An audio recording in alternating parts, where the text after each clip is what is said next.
देश दुनिया में कई परंपराएं हैं जो सोचने पर मजबूर कर देती हैं। ऐसे में हर कोई ऐसी परंपराओं के बारे में जानना चाहता है। ऐसी ही एक परंपरा नेपाल में है, जहां एक छोटी बच्ची को देवी के रूप में पूजा जाता है। इसके लिए चुनी गई बच्ची में 32 गुण होने चाहिए। बच्ची को कई कठिन परीक्षाओं से गुजरना पड़ता है। ऐसे में देखा जाता है कि उसके अंदर कितना साहस है। इसी से अंदाजा लगाया जाता है कि उसके अंदर कितने दिव्य गुण हो सकते हैं। इसके बाद इस बच्ची की एक झलक पाने के लिए हजारों लोग उमड़ पड़ते हैं। नेपाल की आर्य तारा ने यह परीक्षा प्रक्रिया पास कर ली। इस प्राचीन अनुष्ठान के तहत अब 2.5 साल की आर्य तारा शाक्य नेपाल की शाही जीवित देवी कुमारी का पद संभालेगी। इस कन्या ने विधिवत रूप से पारंपरिक कुमारी सिंहासन ग्रहण किया। कुमारी का चयन शाक्य लड़कियों में से किया जाता है जब तक वे अपनी पहली माहवारी का अनुभव नहीं करती। कुमारी चुनने वाली शाक्य समुदाय को बौद्ध माना जाता है, लेकिन कुमारी को हिंदू देवी के रूप में भी पूजा जाता है। कुमारी पूजा की परंपरा 500 से 600 साल पुरानी है, जो मल्ल राजाओं के शासन में शुरू हुई थी। कुमारी को देवी तलेजू का मानव रूप मानते हैं। नेपाल के राष्ट्रपति के जीवित देवी की पूजा करने पर अगस्त में इंद्र जात्रा महोत्सव में उनका आशीर्वाद लेने की परंपरा है।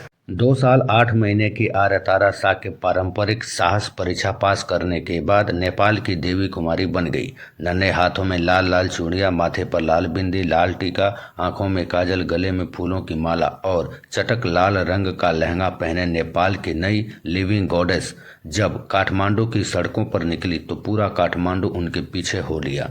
पिता की गोद में 2 साल 8 महीने की नेपाल की नई जीवित देवी आर्य तारा शाक्य अपने आसपास की भीड़ को कजरारी आंखों से निहारने लगी। नेपाल की ये नई लिविंग गॉडेज यानी कुमारी देवी अपने कौमार यानी पीरियड शुरू होने तक काठमांडू के कुमारी घर में अपने माता पिता से दूर एक देवी की तरह रहेंगी। नेपाल की नई जीवित देवी आर्य तारा के पिता उसे गोद में उठाकर तलेजू भवानी मंदिर गए थे, जहां हजारों लोग कुमारी की एक झलक पाने के लिए कतार में खड़े थे।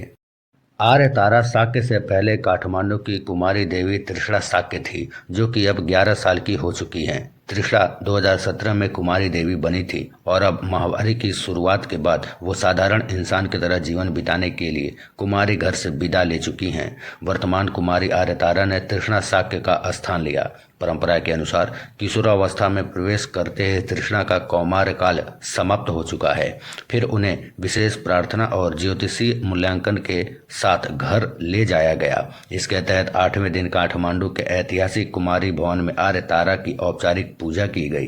कुमारी देवी की परंपरा 12वीं या 13वीं शताब्दी से मल्ल वंश के समय शुरू हुई थी। मल्ल राजा जयप्रकाश मल्ला देवी तालेजू के साथ शतरंज खेला करते थे। एक बार राजा ने देवी को मानवीय भावनाओं से देखा, जिससे क्रोधित होकर देवी ने कहा कि वे अब उनकी पूजा स्वीकार नहीं करेंगी। इसके बाद में राजा को अपनी भूल का ज्ञान हुआ, तब उन्होंने देवी से क्षमा मांगी। इस पर देवी ने सपने में राजा को निर्देश दिया कि वे शाक्य या वज्राचार्य समुदाय की एक बच्ची का चयन करें, जिसमें वे अवतरित होंगी। तब से यह परंपरा चली आ रही है, जिसमें एक बच्ची को कुमारी के रूप में चुना जाता है और मासिक धर्म शुरू होने तक उसकी पूजा की जाती है।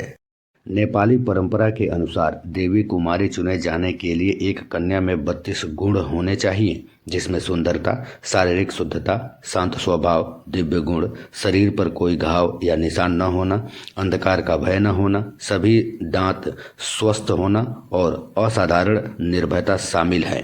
कुमारी को हिंदू देवी तलेजू का जीवित अवतार माना जाता है। कुमारी हमेशा लाल वस्त्र पहनती हैं, अपने बालों को गूंथती हैं और उनके माथे पर तीसरी आंख होती है।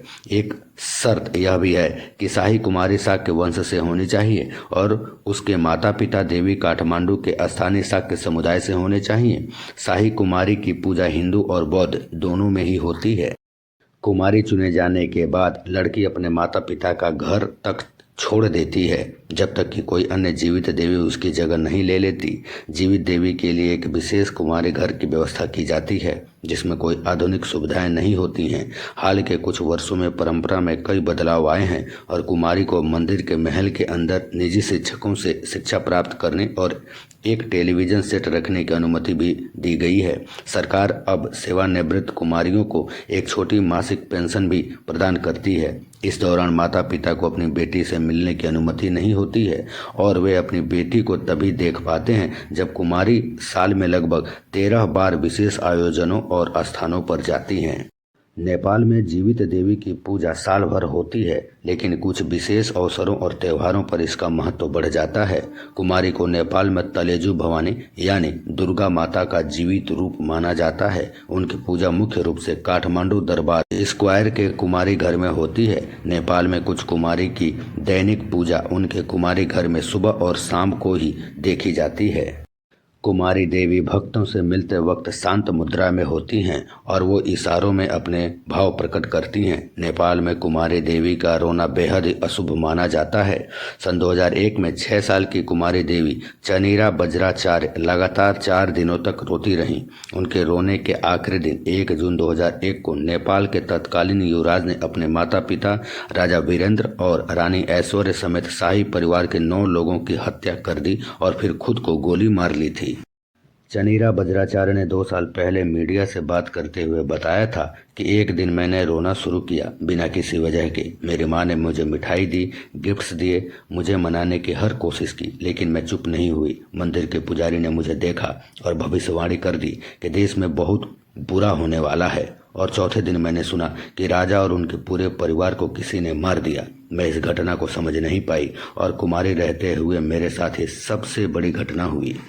इसके साथ ही कुमारी देवी को लेकर सदियों से यह बात चलती आ रही है कि उनसे शादी करने वाले लड़के कम उम्र में ही मर जाते हैं और उन्हें अपनी पूरी जिंदगी फिर अकेले बितानी पड़ती है। इसी के चलते कुमारी देवी जब सामान्य जीवन में वापस आती हैं और शादी की उम्र होती है तो उनसे कोई शादी के लिए राजी नहीं होता। लोग पुरानी मान्यता के चलते अपने घरों के लड़कों की शादी पूर्व कुमारियों से नहीं करना चाहते। उन्हें लगता है इससे उनके लड़के की अकाल मृत्यु हो सकती है। पूर्व कुमारियों को सामान्य जीवन में ढलने, घर के काम करना सीखने और नियमित रूप से स्कूलों में जाने में काफ़ी कठिनाइयों का सामना करना पड़ता है। नेपाल की यह परंपरा शक्ति पूजा और बौद्ध तांत्रिक परंपरा का संगम है।